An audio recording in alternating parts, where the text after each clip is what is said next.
Hello, আসসালামু আলাইকুম। আমি ডক্টর মোহসিনা লাকি। কেমন আছেন সবাই?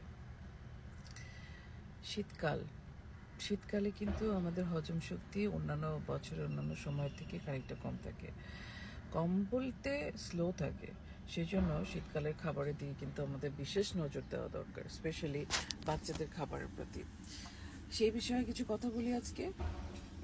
আমি মনে করি যে কথাগুলো মনে রাখলে আপনাদের অনেক উপকার হবে এবং খাবারজনিত হজমজনিত সমস্যাগুলা কমিয়ে আনতে পারবেন। সাধারণত আমার কাছে বাচ্চার মাদের একটা কমন কমপ্লেন থাকে। আমার ধারণা সব পেডিয়াট্রিশিয়ানরাই এই কেস পেয়ে থাকেন যে আমার বাচ্চা কিছু খায় না। হ্যাঁ, তো আমার বাচ্চা কিছু খায় না কিন্তু ওজন হয়ে আছে, যা অ্যাপ্রক্সিমেট হওয়ার কথা অ্যাভারেজ ওজনের থেকে বেশি, কিন্তু মা বলছে আমার বাচ্চা কিছু খায় না, কিছু খায় না। তারপরে কি করছে, যে যতটুকু ভাত নেওয়ার কথা, যতটুকু খাবার নেওয়ার কথা তার থেকে পরিমাণে বেশি নিয়ে বসছে। বাচ্চাটার খাওয়ার রুচি চলে যাচ্ছে, ওই খাবারের পরিমাণ দেখেই প্রথমেই তার মন হয়তো চাচ্ছে না যে এতগুলো খাবার খাবে, এবং তার মধ্যে মার বকুনি তো আছেই। ওগুলো মিলে বাচ্চাটার কি হয় যে খাবার খেতে ইচ্ছা করে না। এই যে খেতে ইচ্ছা করলো না, মার বকুনি তো চলতেইছে, তারপরে হচ্ছে খাবারটা খেলো না। ঠিক আছে, তখন আলটিমেটলি যখন মা না পারে তখন কি করে যে খাবারটা রেখে দেয়, আবার 1 ঘন্টা পরে কিন্তু আবার সেই খাবার নিয়ে বসে। এই করতে করতে কি হয়, বাচ্চারা এই খাবারের প্রতি খুবই অনীহা তৈরি হয়। কোন খাবারের প্রতি? ঘরের খাবারের প্রতি। কিন্তু বাইরের খাবার খেতে নিলে কিন্তু তারা খুবই ভালো পছন্দ করে খায়। কারণ হচ্ছে বাইরের খাবার নিয়ে কিন্তু মারা জোরাজুরি করে না। তাই আমি বলতে চাই যে খাবার নিয়ে জোরাজুরি করবেন না।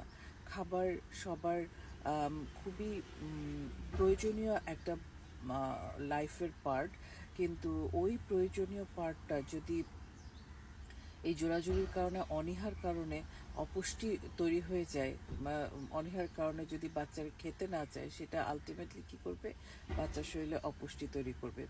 অনেক বাচ্চা আমি পাই যারা হচ্ছে গিয়ে দেখতে মোটা তাজা, কিন্তু হচ্ছে একদম ফ্যাকাশে কালার। কেন? কারণ তারা কোনো প্রোটিন জাতীয় খাবার খায় না। তারা খায় হচ্ছে দোকানের চিপস, চকলেট, চানাচুর, তারপরে ওই যে কি ছোট ছোট পাওয়া যায় লিচি।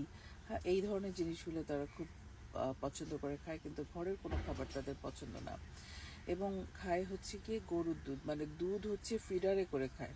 যত বড় বাচ্চাই হোক, ছোট বাচ্চাই হোক, সবার মধ্যে একটা ধারণা আছে দুধ না খেলে বাচ্চা তো পুষ্টি পাবে না। এই জিনিসটা কেন জানি আমরা মানতেই চাই না যে আসলে দুধ ছাড়াও কিন্তু ওয়েল অল্টারনেটিভস আছে। যদিও অবশ্যই আমিও মানি যে দুধ হচ্ছে খুবই জরুরি খাবার বাচ্চাদের জন্য, কিন্তু যে দুধটা বাচ্চা খেয়ে খেয়ে অন্য প্রোটিনগুলো থেকে বাদ পড়ে যাচ্ছে, তার লিস্ট থেকে বাদ পড়ে যাচ্ছে, সেইভাবে দুধটা না খাওয়ানো ভালো। প্রত্যেকটা বয়সে একটা নির্দিষ্ট মাত্রা দুধ দিতে হয়, সেটা একজন পিডিয়াট্রিশিয়ানের কাছ থেকে শুনে নিলে পরে আমার মনে হয় যে আপনাদের অনেক উপকার হবে। আর সবচেয়ে বড় কথা হচ্ছে খাবার নিয়ে জোর করবেন না প্লিজ। এটা আমি সবাইকে এভাবেই বলি আমার রোগীদেরকে, যারা শুনে তারা অনেক উপকার পায়, আর যারা না শুনে তারা তো একই পর্যায়ে রয়ে যায়। তো আমি সবাইকে আজকে শীতের দিনের সকালের শুভেচ্ছা, এবং হচ্ছে সবাইকে বলতে চাচ্ছি এই কথাগুলো একটু মেনে চলবেন। খাবারটা নিজের প্রয়োজনে খেতে শিখান আপনার শিশুকে। তাতে কী হবে, ওর নিজের পুষ্টির যে লেভেলটা সেটা মেনটেন হবে, আর ওর গ্রোথটা স্লো হবে না। আর প্রথমে যেটা কথা দিয়ে শুরু করেছিলাম সেটা হচ্ছে শীতকালে খাবারের হজম শক্তি কিন্তু খানিকটা স্লো থাকে। এই জন্য সেই অনুযায়ী অন্যান্য বছরের অন্যান্য সময়ের তুলনায় শীতকালে কিন্তু আমাদের রিচ ফুডগুলা খাওয়া একটু কমিয়ে দিতে হয়। হ্যাঁ, সেই কারণে ওভাবেই শুরু করেছিলাম।